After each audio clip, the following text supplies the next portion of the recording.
All right, we are out on another penny hunt. So right here, I did get $2 of pennies from one place here. Crossing fingers, I'm able to get about 20 bucks in pennies. Got a few more places to go to, pop around, give them $1 or two. Hopefully they give me as many rolls as possible. It'd be nice. I don't want to gouge folks, and I definitely don't want to get them upset more or less when I come back if I have to get more rolls later on. So let's see what we can do. All right, we added 4 more rolls. All right, we got 4 more rolls, so that's $2 more. All right, I stopped by 2 other places that was able to get $3 in pennies. So I think it's going to be decent that's $9 right there. So hopefully we're able to get something out of this. Man, stopping by all those places, only $9 worth of pennies. A lot of these places up here don't want to give out change, really. I went to a Walmart and I went to mainly convenience stores to get these. I went to Walgreens for 1 roll because I also had to pick up a gift there. But anyhow, we do have $9 worth. There is quite a few of the circulated ones. They may have a roll that's not circulated, but doesn't hurt me none at all. Definitely can look through some brand new rolls right now. Crossing fingers, they have some 2023 Philadelphias in here. Been getting quite a few Philadelphia coins in the area, so I'm still looking for that VDBV on the Philadelphia there. So we're going to go ahead and jump into the first roll here and see if we get anything. Bring you back in if we do. All right, so far we got quite a few years stacked up, possible varieties. There's very few Philadelphia that are stacked in here, but we do have 3 wheat cents so far that have came out. It's going to be a 42, 45, and a 50 there. I also pulled out a 2009 Denver. Nice one there. So we still got quite a few more rolls left. A few more finds added to the board. So I do have a 42, a 56, and a 57 Denver there. So that's 3 more wheat cents. Actually, I want to say the 42 here. Is it on the 40? Yeah. 42 is actually pretty cool in the back there. Look at the awkward toning, the way that happens. The 3 little blots there. That's pretty cool. Anyhow, and then too, I pulled this 94 Denver. Now, the coloration of this one compared to the other ones, this thing has got a really highlighted red coloring to it. A really highlighted red coloring to it. So I just held it off to the side just to take a gander at it up underneath the scope here in a second. We got, $3 left to go.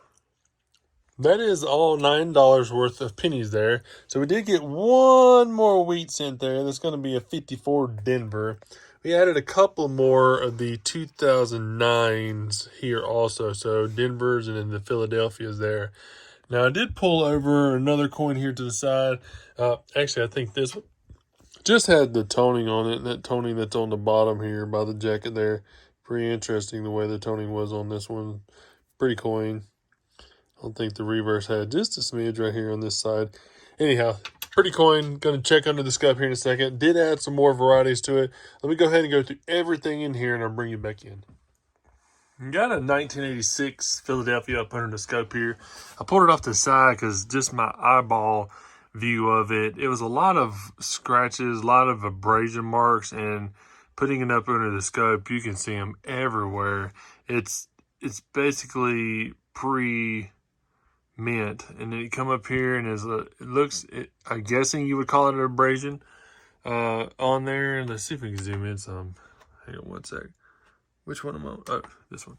So it's basically abrasions across there. It's a ton of them.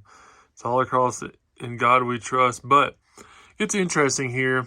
Starting from, you can see how it's wrinkled up.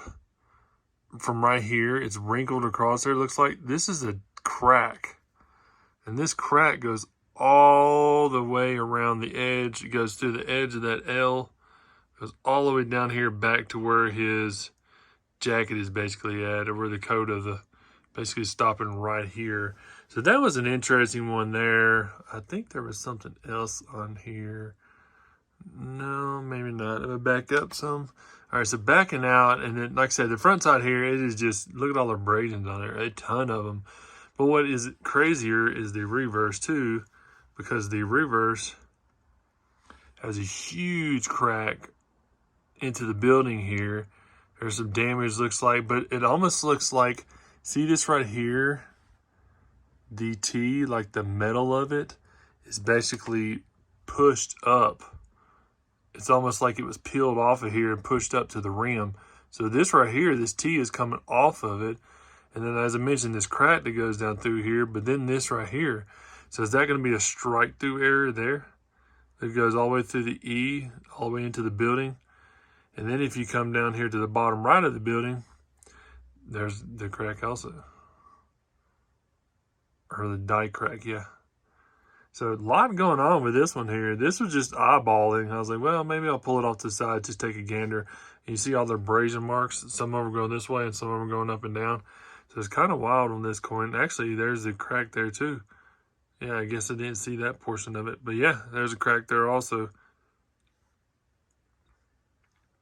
It is a lot going on with this coin. So definitely going to hold it off to the side as one of the more mint era coins for sure. But that's pretty interesting. And again, another one of the coins I just pulled to the side because I just thought it was something on it. So this is the 91 Denver. It's actually pretty cool seeing new stuff that I haven't seen, honestly.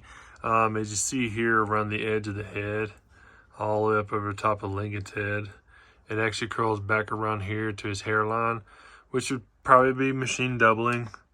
Or as for say, for quarter that I had the other day, was it a quarter? No, it was a $50 that I sent over to Dirty Waters and got a couple of comments on it that it was dye deterioration. But anyhow, you see around the head here, it's all around here. But then too, if you get down here to Liberty, let me turn it just a little bit. These coins are tiny. Trying to get my finger in there. But you can see the E. See this E's way down here in the backside? This is, looks like this is just dirt, but if you look back here, the I is also carved in the back here. The L is actually almost like it's forward. So that's a little interesting there. It's the impression of it. The T and the Y are there, but I can't, actually there it is. So the Y is right here and it's actually imprinted on there. I'm not for sure what that's going on the, man, my fingers are so big on this scope. But anyhow, that's interesting there. Looked on the backside, didn't see anything here. Then flip it over to the reverse, and like this right here. So it's what makes that? If anybody out there could let me know, because I haven't seen a whole ton of these, but basically that's, you know, it's S-T-A-T all the way through there. It's just missing that enamel coating that's for the zinc and so forth. So on there. It goes around here to the D, E, and T, and then it kind of disappears from there. So if you would, just let me know, anybody out there exactly knows what that is, because I definitely can't tell. A lot of coding there. So anyhow, that's just interesting. Like I say, the reverse and obverse at least has something on there to take a look at, and you can definitely see the head portion right here going around. Anyhow. Well, we didn't have any varieties, anything going on with the wheat cents, but I'm actually quite surprised we got this many out of the $9 that I had. I was only figuring 1 or 2, but that's pretty nice getting 7 of them out of there. So we did have a couple of dates I'm not sure of that need to go in the album, but I will have my wife, whenever she comes down here in the next couple of weekends, bring it down. I'm going to hold on to these just to make sure. And as per mentioned, I did have that nice 1986 there with the crack all the way around it and everything else from the abrasion marks, so forth, so on. And then that 91 there, as I mentioned, somebody give me a comment, throw in there some information possibly of what that may be. I'm pretty sure deterioration on the front side where the head was at and along the Liberty, but then on the reverse there, what makes that that grayish looking coloring on there is just the enamel didn't get all the way on the top there, or was it some kind of damage, or anyhow, just let me know. If y'all did like the video, y'all please give it a thumbs up. I'm trying to get a couple more boxes of nickels ordered. So I did have a pretty good hunt the other day. So I'm trying to get 2 boxes of nickels ordered, and then also another 2 more boxes of $50 ordered from a different bank here. So maybe they'll start flowing in a little more. I'm getting used to the area. I'm trying to get, as I say, more coins. And then, but y'all know too that there's a lot of places around here for me to metal detect and also look for artifacts. And I do have a video that I'll be posting tomorrow with what I went today and did some hunts. And I even gave AMTV a shout out to see what the items I was finding, if it was more modern or if it was older. Anyhow, y'all have a great day.